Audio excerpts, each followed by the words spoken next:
Bismillahirrahmanirrahim. This is Inayat.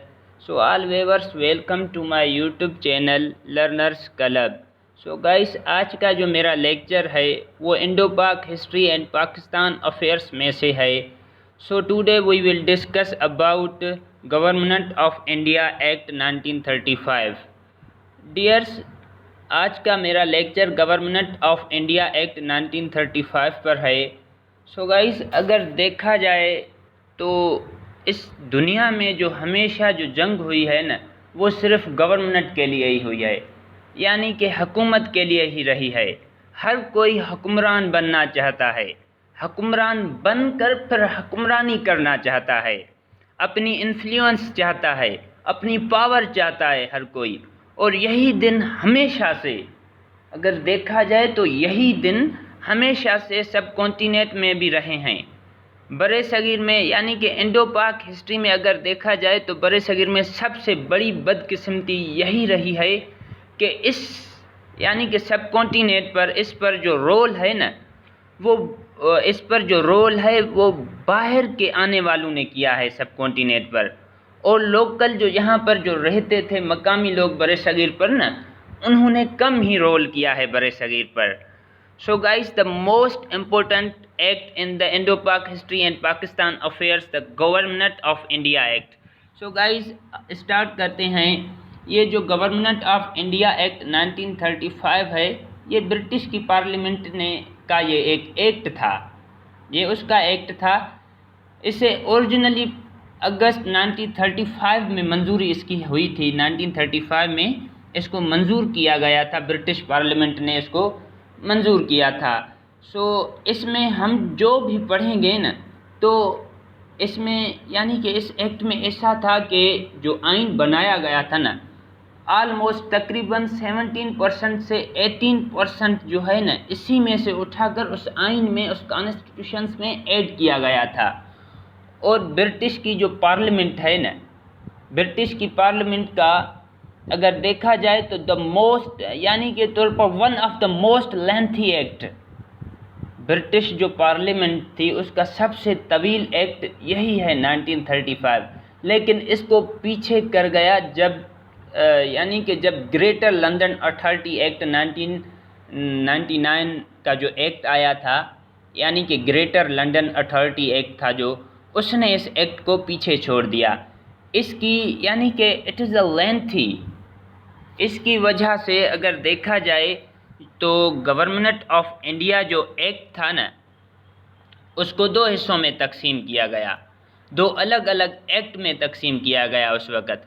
سب سے پہلے government of India act یعنی گورنمنٹ آف انڈیا ایکٹ یہ اس کا پہلا پارٹ تھا یعنی کہ پہلا حصہ تھا. سو اس میں جو 1935 اس میں یہ 1935 کو ہی کیونکہ ایکٹ تو ایک ہی تھا لیکن اس کو الگ الگ ایکٹ میں تقسیم کیا گیا تھا. 1930 ایکٹ کو جب بنا سو گورنمنٹ آف انڈیا ایکٹ میں یعنی 321 سیکشنز تھے. کتنے؟ یعنی 321 اس کے حصے تھے اینڈ 10 شیڈولز تھے اس میں دا گورنمنٹ آف انڈیا ایکٹ.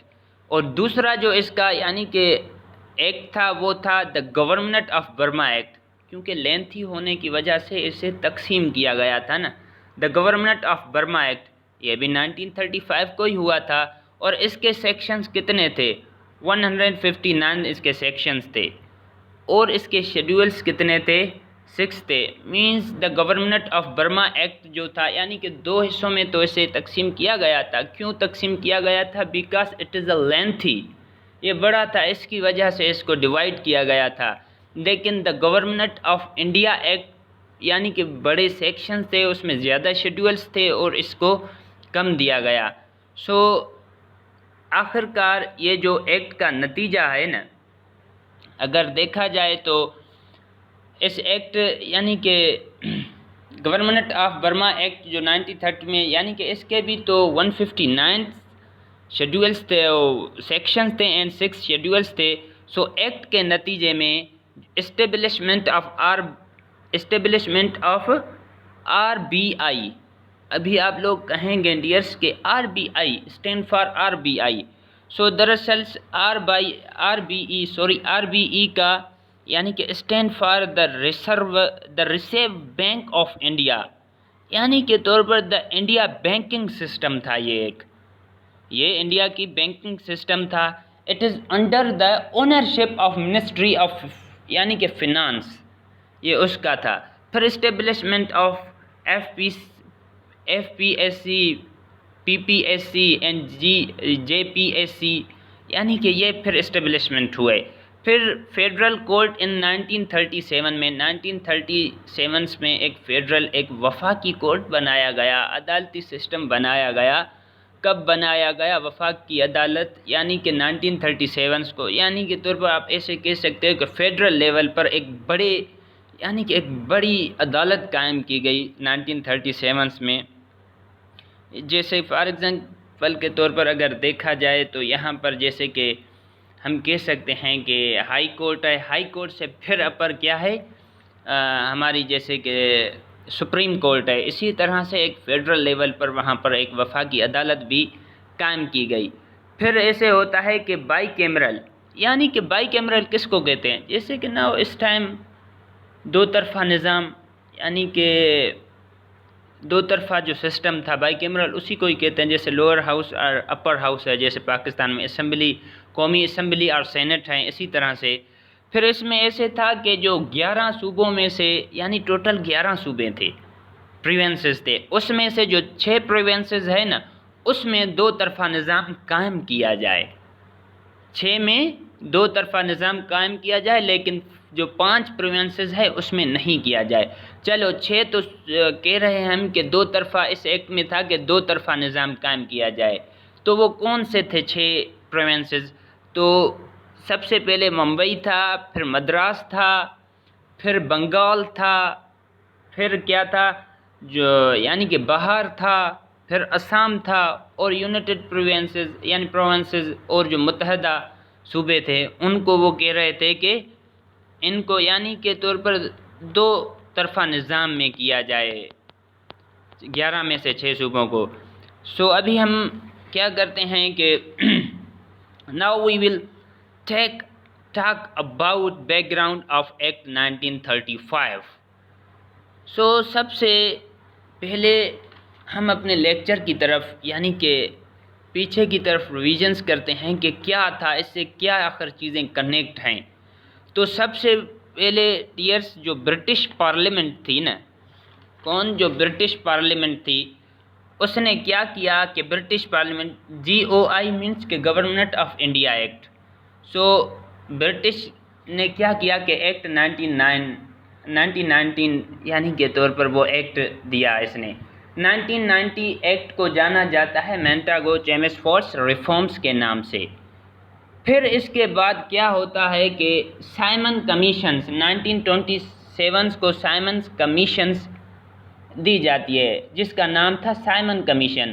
اور سائمن کمیشنز کا دراصل نام کیا تھا، یہ لکھا ہوا ہے نا سلائڈس میں، سائمن کمیشن.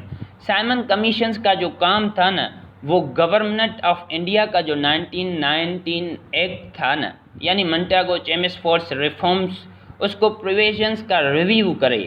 انڈیا والے کیا کریں؟ اس کی پروویژنز کا ریویو کریں اور پرپوز کریں کہ بھارت میں کون کون سی کانسٹیٹیوشنل ریفارم ہونی چاہیے. لیکن کیا ہوتا ہے کہ جو انڈیا کے لیڈر ہوتے ہیں، کانگریس کے جو لیڈرز ہوتے ہیں، وہ کیا کرتے ہیں یعنی کہ اس سائمن کمیشن کو ریجیکٹ کر دیتے ہیں کہ یہ ہمارے فائدے کے لیے ہے ہی نہیں، اسے ریجیکٹ کر دیتے ہیں. پھر کانسٹیٹیوشنل جو پرپوز کرنے کے لیے جو کمیشن بنایا گیا تھا، اس میں بھارتیوں کا یعنی کے طور پر یہ جو کمیشن بنایا گیا تھا، دراصل اسی لیے انہوں نے مسترد کیا. یہ جو قانون یعنی کانسٹیٹیوشنز بنایا گیا تھا، اس کمیشنز میں ایک بھی بھارتیوں کو شامل نہیں کیا گیا تھا. میں نے بتایا تھا کہ اس میں ایک تو سائمن تھا، 6 اور برٹش تھے، اس میں انڈیا والوں کو شامل ہی نہیں کیا گیا تھا. تو پھر اسی وجہ سے جو برٹش ہے انہوں نے انڈیا لیڈر کو کہا کہ چلو ٹھیک ہے، آپ لوگ تو اس کو ریجیکٹ کر دیتے ہو. سو اگر آپ کو لگتا ہے کہ آپ ایک ایسا آئین بنا سکتے ہیں، آپ میں اگر ایسی ایبلٹی ہے، کیپیبلٹی ہے آپ میں، سو آپ بنا کر دکھائیں. ہم آپ کے آئین کی رپورٹس بنا کر یعنی کہ ہم اپنی رپورٹس بناتے ٹائم آپ کی جو رپورٹس ہوگی نا اس کو بھی سامنے رکھ کر فیصلہ کریں گے۔ تو پھر انہوں نے کہا کہ چلو ٹھیک ہے ہم بناتے ہیں۔ تو یعنی کہ انڈینس لیڈر نے اس چیلنج کو ایکسپیکٹ آخرکار کر لیا۔ پھر انہوں نے ایک کمیٹی بنائی۔ اس کمیٹی کی جو لیڈرز تھا، اس کی جو سربراہی کر رہا تھا وہ موتی لال نہرو تھا۔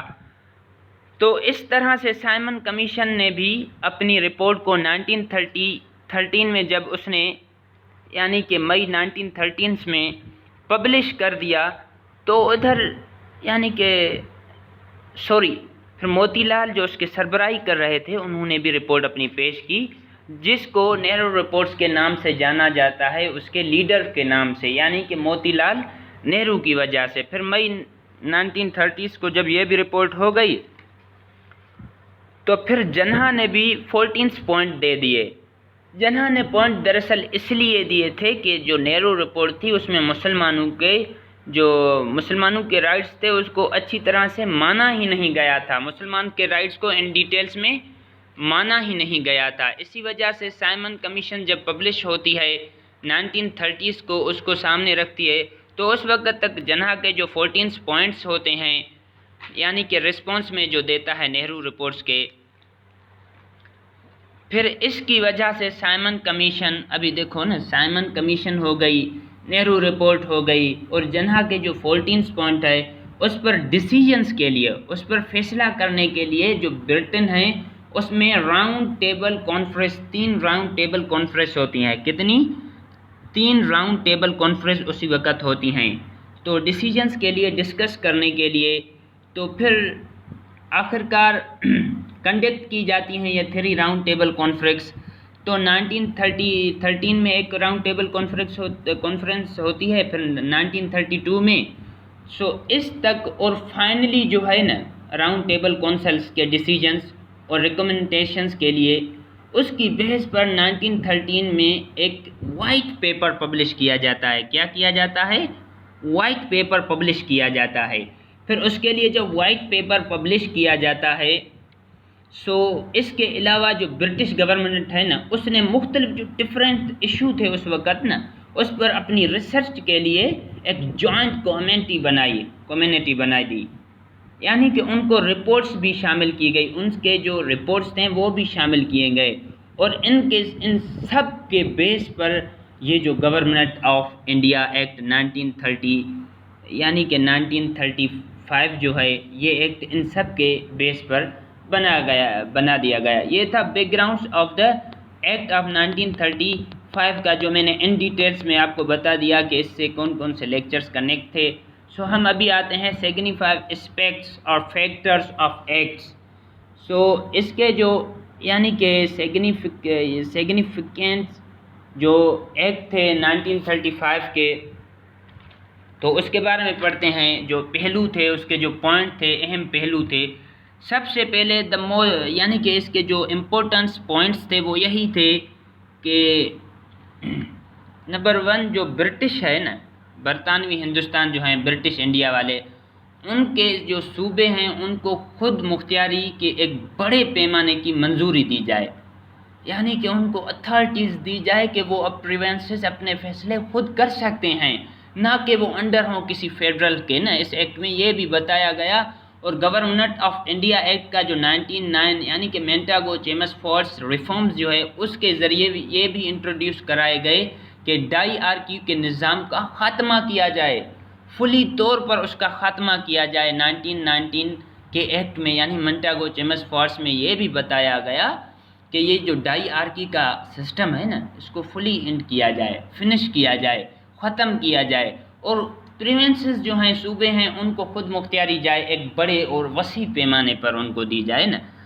سیکنڈ آتا ہے کہ جو قیام کے لیے جو ایک سسٹم تھا، ایک نظام تھا، اس کے لیے فیڈریشنز آف انڈیا کا جو کہ برٹش انڈیا تھی اس کا کچھ یا تمام جو پرنسز ہیں شہزادی ریاستیں یا اسٹیٹس ہیں، دونوں پر مشتمل ہوگا۔ کیسے کہ یہ جو سسٹم ہے، یہ سارا جو انتظام ہے نا فیڈریشن آف انڈیا کا، جو کہ برٹش انڈیا اس کے ہاتھ میں بھی ہوگا اور کچھ پرنسز جو اسٹیٹ ہیں دونوں پر مشتمل ہوگا، صرف ایک پر نہیں ہوگا۔ پھر 3 پوائنٹ میں بتاتا ہے کہ براہ راست جو الیکشنز کا آغاز ہوگا نا، اس طرح حق رائے دہی کو 7 ملین سے، یعنی کہ اس وقت 7 ملین سے بڑھا کر 35 ملین تک، یعنی پاپولیشن تک لے جانا تھا۔ افراد کو اس وقت 7 ملین تھی جو کہ اپنی، یعنی کے طور پر ایسے کہہ سکتے ہو کہ انتخابات کا جو آغاز تھا ان کی جو حق رائے تھی وہ 7 ملین تھی۔ پھر اس ایکٹ کی وجہ سے وہ ہو سکتا ہے یعنی 35 ملین تک اس کو، ان افراد تک کو لے جانا۔ کتنے سے؟ 7 ملین سے 35 ملین تک افراد کو لے کے جانا۔ اور چوتھے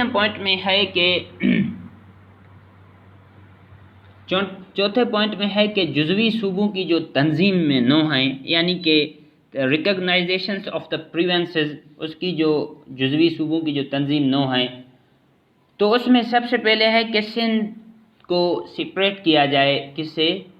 بمبئی سے الگ کر دیا گیا۔ اس میں نے آپ کو پہلے بھی بتایا تھا کہ کب سے، یعنی کہ اس مسئلے کی باتیں چل رہی تھی کہ سندھ کی ایک سپریٹ آئیڈینٹیفائی ہو، ایک ریکگنائز اس کو کیا جائے، ایک آئیڈینٹی اس کی الگ ہونی چاہیے، وہ اپنی شناخت یا اس کی پہچان ایک ممبئی سے الگ ہونی چاہیے۔ کب سے یہ ایشو چل رہا تھا، لیکن 1935 میں وہ بھی سولو کیا گیا اس ایکٹ میں۔ یعنی کہ پھر اس کے باہر جو بہار اور اڑیسہ ہے، یعنی کہ بہار بھی ایک سٹی کا یعنی صوبے کا نام ہے، اینڈ اڑیسہ بھی سٹی کا نام ہے، پروونسز کا نام ہے۔ اس کو یعنی کہ الگ الگ صوبوں میں تقسیم کر دیا گیا۔ ان دونوں کو ایک سپریٹ صوبوں میں اس وقت تقسیم کیا گیا، الگ الگ صوبوں میں دونوں کو تقسیم کیا گیا۔ کس کس کو؟ بہار کو اینڈ اڑیسہ کو۔ اس کے بعد جو اڑیسہ اور برما کو، یعنی کہ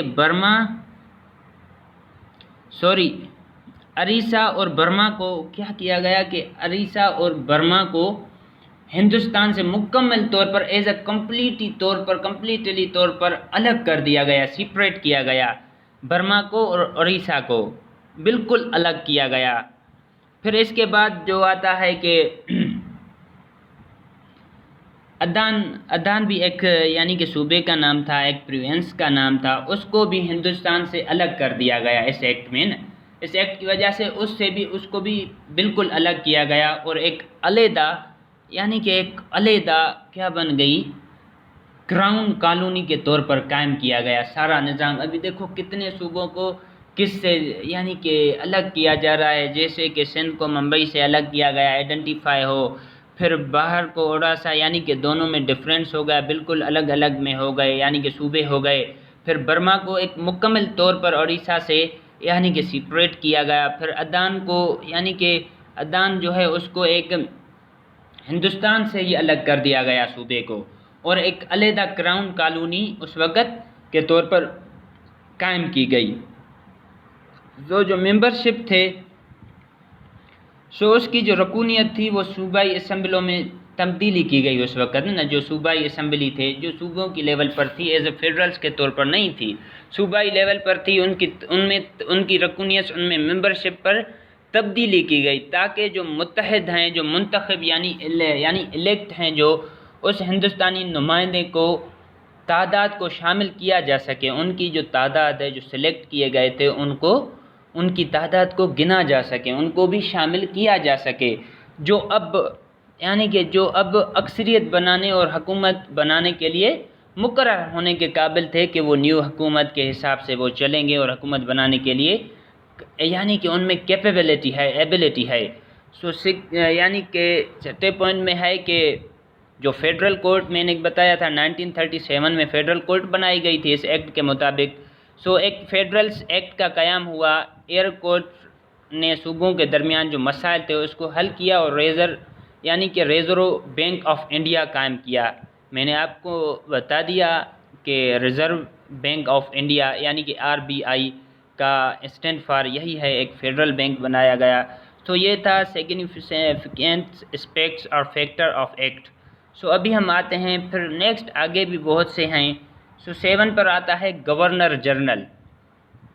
جو گورنر جنرل تھا اس وقت ریاست کا، اس وقت اسٹیٹ کا، اس کو سربراہ رہنا، یعنی کہ وہ سربراہ رہتا تھا اس وقت گورنر جنرل کے بغیر، یعنی کہ طور پر گورنر جنرل کے بغیر، ود آؤٹ گورنر جنرل کے بغیر، رضامندی کے بغیر کوئی بھی فنانس جو بل ہوگا نا، فنانس بل، اس کو کبھی بھی پیش نہیں کیا جائے گا۔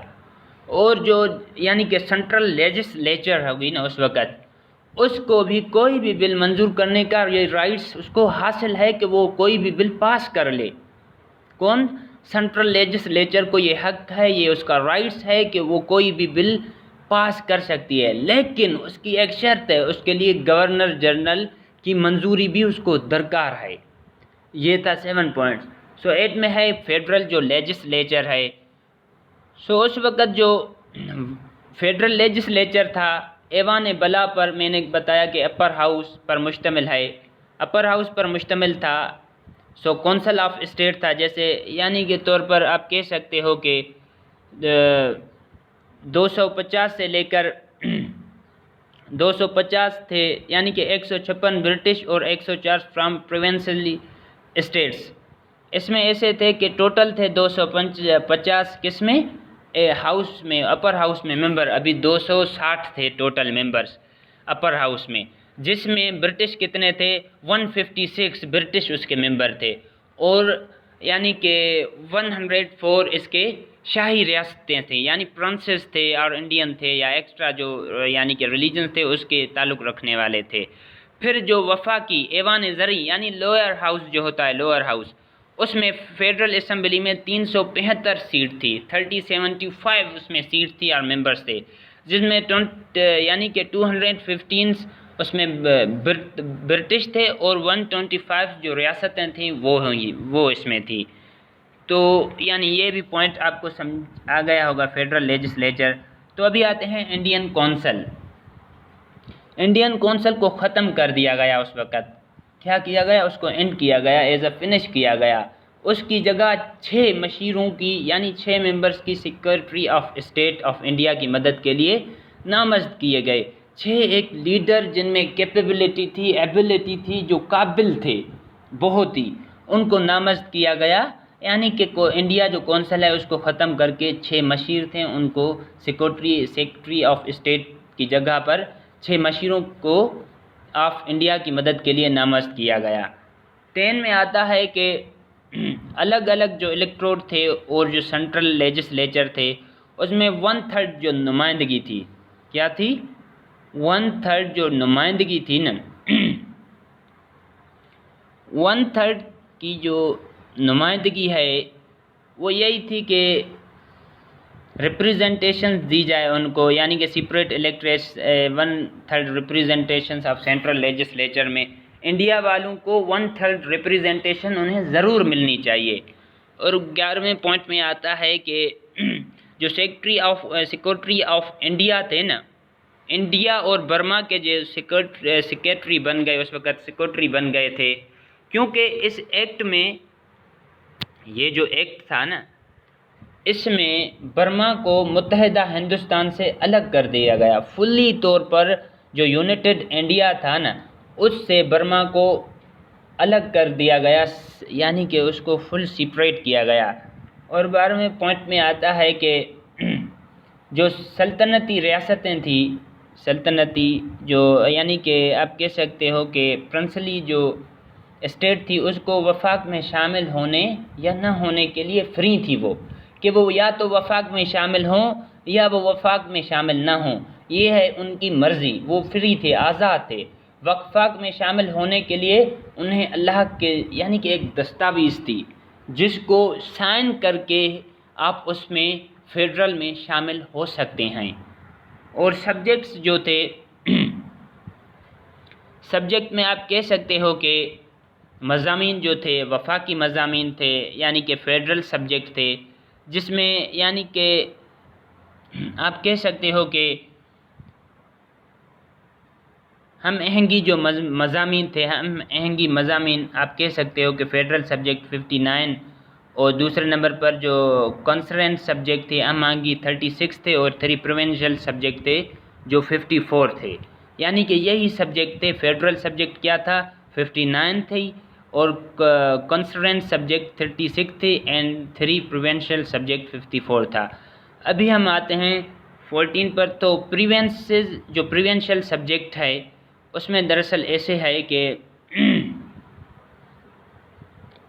جو کہ آپ کہہ سکتے ہو کہ صوبائی جو مضامین تھے اور صوبائی مضامین میں جو منتظم تھے گورنر اور بھارتی وزیر، اس وقت جو بھارت کے گورنر تھے یا جنرل تھے، اس کے جو وزیر تھے اس کے زیر انتظام، اس کے یعنی کہ انڈر سسٹم پر اب فیڈرل جو صوبوں کے مرکز جو صوبوں کی طرف سے جو صوبائی فراست میں جو درج مضامین پر بنائے گئے تھے ان کے لا میں مداخلت نہیں کر سکتا، یعنی کہ طور پر ان کے لاز میں کوئی بھی مداخلت نہیں کر سکتا۔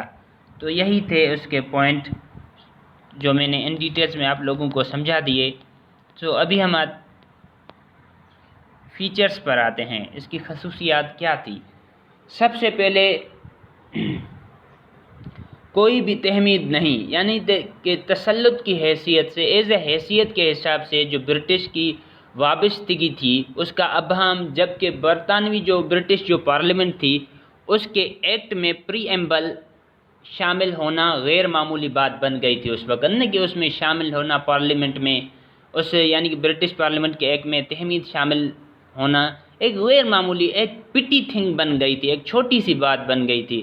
لیکن حکومت ہند نے ایکٹ 1935 میں سے کسی ایک کی عدم موجودگی میں یعنی کہ ایک کی غیر موجودگی میں 1919 کے ایکٹ سے بالکل متصادم ہے، یعنی کہ اس کے الٹ ہے۔ ہندوستانی جو پولیٹیکلس جو ایڈوانسز ہیں اس کے سلسلے میں اس ایکٹ کے جو ایم تھے، اس کے گول سیٹ تھے، اس کا وسیع فلسفہ بیان کریں، یعنی کہ فلسفہ بیان تھا۔ نو بل آف رائٹس، ابھی کیسے نو بل آف رائٹس، یعنی کہ کوئی بھی بل آف رائٹس نہیں تھا۔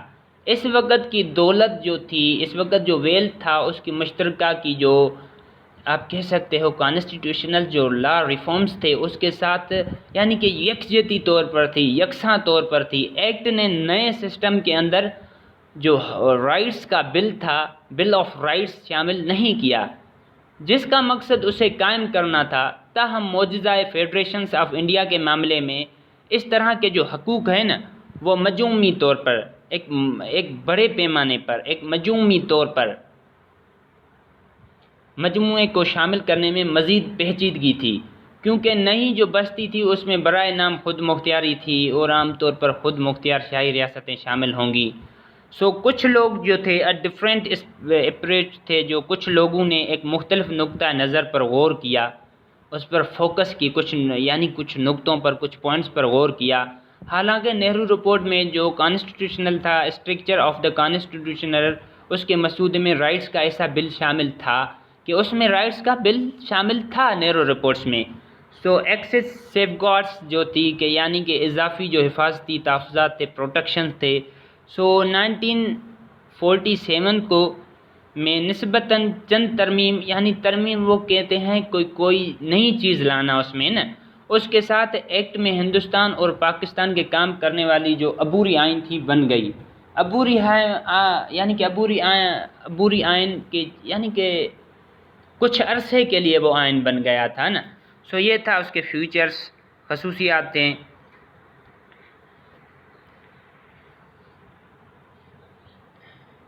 یہ ایکٹ نہ صرف انتہائی یعنی کہ this act was not only extremely detailed, یہ ایک نہ صرف انتہائی مفصل تھا بلکہ اس میں بہت سے پروٹیکشنز بھی شامل تھے۔ اس ایکٹ میں 1935 کے ایکٹ میں بہت سے پروٹیکشن بھی شامل تھے، اسی لیے تو اس کو یعنی کہ 17 سے 18% سے آئین میں کانسٹیٹیوشن پہ ایڈ کیا گیا، جو برٹش حکومت کو جو برٹش کی جو رسپانسبلٹی یا اوبلیگیشنز تھی اس کے ایڈوانٹیج کو برقرار رکھنے کے لیے جب بھی یعنی اس کی ضرورت پڑی مداخلت کرنے کے وہ قابل بننے کے لیے بنائے گئے تھے۔ یہ ایکٹ جو حکومت ہند تھی یعنی کہ گورنمنٹ آف انڈیا کے جو انسٹیٹیوٹس تھے، اس کے ایکٹ نے انگریزوں کو جو مقرر کردہ تھے، اس وقت جو وائسرے تھے مقرر کردہ، اور جو اس وقت پریونسز کے جو گورنرز تھے ان کے ہاتھوں میں جو پروٹیکشنز یعنی کہ سسٹم آف پروٹیکشنز کے جو یوزز ہیں اور جو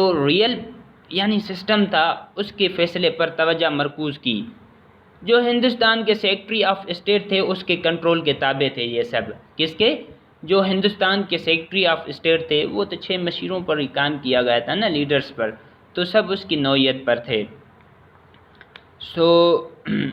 جو اس وقت نمائندے حکومت کی ایکٹ کے قریب سے پڑھنے سے پتہ چلتا ہے کہ یعنی اگر ایکٹ کو ہم ڈیپلی ان ڈیپتھ پڑھ لیں، ان ڈیٹیلز میں پڑھتے ہیں تو پتہ چلتا ہے کہ جو برٹش حکومت ہے نا اس نے کسی بھی وقت اینی ٹائم مکمل جو کمپلیٹ کنٹرول ہے نا وہ واپس لینے کے لیے اپنے آپ کو قانونی آلات سے لیس کیا ہے. یعنی جو قانونی آلات تھے، جو جنگیں تھیں، جو بھی چیزیں تھیں، یعنی کہ لا کے اگینسٹ جانا، یعنی کہ ہندوستان جو تھے یعنی کہ برٹش جو حکومت ہے نا اس نے کسی بھی وقت مکمل کنٹرول واپس لینے کے لیے اپنے آپ کو قانونی جو آلات تھے اس سے بھی لیس کیا. جب وہ اسے مطالبہ سمجھتے تھے یعنی کہ اس کے ڈیمانڈس لیتے تھے، سو ہندوستان میں ان جو گروپس ہیں اس کے ساتھ ساکھ جنگ کی حمایت کا مقصد ایک کو پروٹیکشن بنانا تھا، ایک پروٹیکٹ کرنا تھا. سو جو ہندوستان تھا اس کی تاریخ میں، ہندوستان کی تاریخ میں قانون اپنی شاندار مساوات میں، قانون اپنی یعنی کہ ایک آپ کہہ سکتے ہو کہ شاندار مساوات میں امیروں اور غریب یعنی کہ امیروں اور غریبوں، ریچ مین اینڈ پور مین کے پلوں کے نیچے سونے ایگزامپل ہے، اور گلیوں میں بھیک مانگنے یہ بھی ایک یعنی کہ اس کو مساوات برابری کے امیروں اور غریبوں کے پلے کے نیچے سون، دونوں کے برابر کے حقوق. گلیوں میں بھیک مانگنے اور روٹی چوری کرنے سے منع کرتا ہے. یہ ایکٹ کیا کرتا ہے کہ امیروں اور غریبوں کے اگر پلوں میں ان کے نیچے اگر سونا ہے اس سے بھی منع کرتا ہے. گلیوں میں یعنی کہ اسٹریٹ میں اگر کوئی بھیک مانگتا ہے ایز اے بیگر دکھائی دیتا ہے بیگر، تو اس سے بھی منع کیا جاتا ہے، اور روٹی چوری کرنے سے بھی منع کرتا ہے یہ ایکٹ. سو یہ تھا اس کے یعنی کہ فیچرز. ابھی ہم آتے ہیں ریسیپشن. کس پر؟ ریسیپشن پر، استقبالیہ. سو دراصل جو نہرو ہے نا، اس نے استقبالیہ، نہرو نے اسے مضبوط بریک والی مشین لیکن انجن نہیں کہا. نہرو نے کیا کہا؟ ایز آئی تھنکس کمیشنز کو کہا، استقبالیہ طور پر کہا کہ یہ مضبوط بریک والی تو مشین ہے لیکن انجن نہیں کہا اسے. انہوں نے اسے چارٹر آف سلیوری یعنی کہ 66 بھی کہا ہے. انہوں نے اسے چارٹر آف سلیوری یعنی کہ 16 بھی کہا ہے نا، 66 بھی کہا ہے. سو جو the founder of the Pakistan Quaid Azam محمد علی جناح نے اسے مکمل طور پر ایز اے کمپلیٹلی طور پر پوشیدہ اور بنیادی طور پر برہا اور مکمل طور پر ناقابل قبول کر دیا. کس کو؟ نہرو رپورٹ کو، اس کو کمیشنز کو. انہوں نے یہ بھی بتایا کہ میں نے اس تجاویز کو قبول کرنے سے ڈینائی کر دیا ہے. جناح نے کہا کہ اس ملک میں ایک تیسرا فریق مسلمان بھی ہے، اس کو بھی تو دیکھا جائے. صرف انڈیا اور برٹش لڑ رہے ہیں، ہم تیسرا فریق ہم بھی تو ہیں، ہمیں بھی تو دیکھا جائے. پھر وانسٹن چرچل جو تھے اس نے 1929 کے بعد یعنی کہ 14 پوائنٹس کے آفٹر ہندوستانی خود مختاری جو حکومت تھی اس کے خلاف ایک مہم چلائی. جب یہ بل منظور ہوا تو اس نے ہاؤس آف یعنی کہ اس وقت جو سیلف گورنمنٹ تھی ہاؤس، اس کے کامنز میں اس کی مذمت کرتے ہوئے کہا کہ گڑے ہوئے کروکیٹ کے کام کا ایک بہت بڑا لحاظ، شرمندگی کی ایک خوفناک یادگار جسے یگملز نے بنایا ہے، یعنی کہ پگملز نے بنایا ہے. تو یہ ابھی آتے ہیں ایکٹ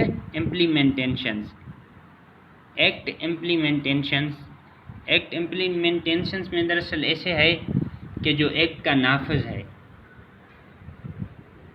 ایکٹ کا جو برٹش حکومت تھی اس نے لارڈ لین لیتھگو کو ایک نیا وائسرے اس وقت بنایا برٹش گورنمنٹ نے. سو اس ایکٹ کو نافذ کرنے کے لیے بھیجا.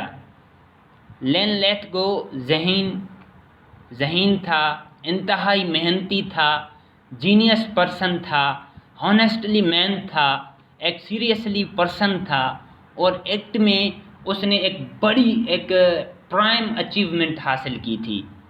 تاہم وہ غیر تصوراتی یعنی کہ وتھ آؤٹ ویوز تصوراتی اور ٹھوس اور قانون پسند بھی بہت ہی تھا، اور اس نے یعنی کہ اسے اپنے جو قریبی حلقے سے جس نے ان سے یعنی کہ سلیکٹ کیا تھا، اس کے جو الیکشن دے رہے تھے، جو اس کو سلیکٹ کر رہے تھے، باہر کے جو لوگ تھے نا، ان کے ساتھ جو ان کے جو پرابلمس ہیں نا، ان کے جو مسائل درپیش ہو رہے تھے، ان کے معاملے کو ان کو یعنی کہ ان کے معاملے کو طے کرنا، ان کا فیصلہ کرنا، ان کے بارے میں ڈیسیجنز کرنا اسے بہت ہی مشکل لگتا تھا۔ 1939 میں یعنی کہ 1939 میں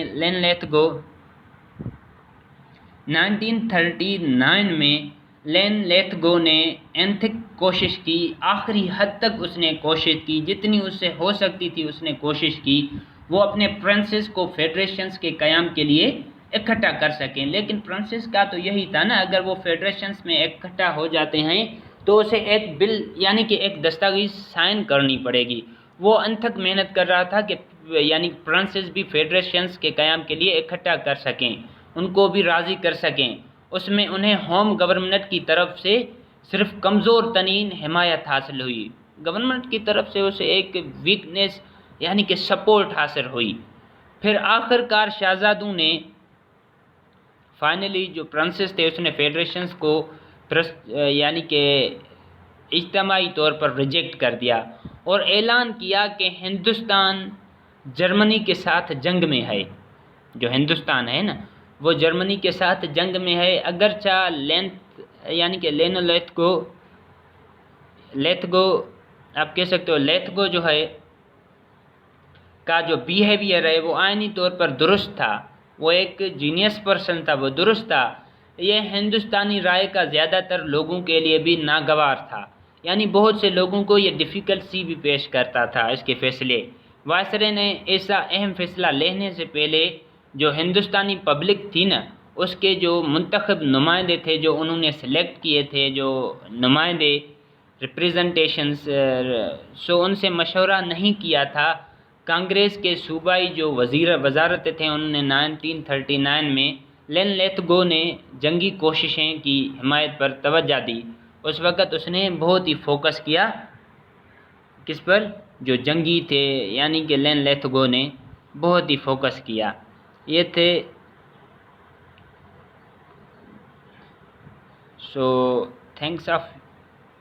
thanks for you watching my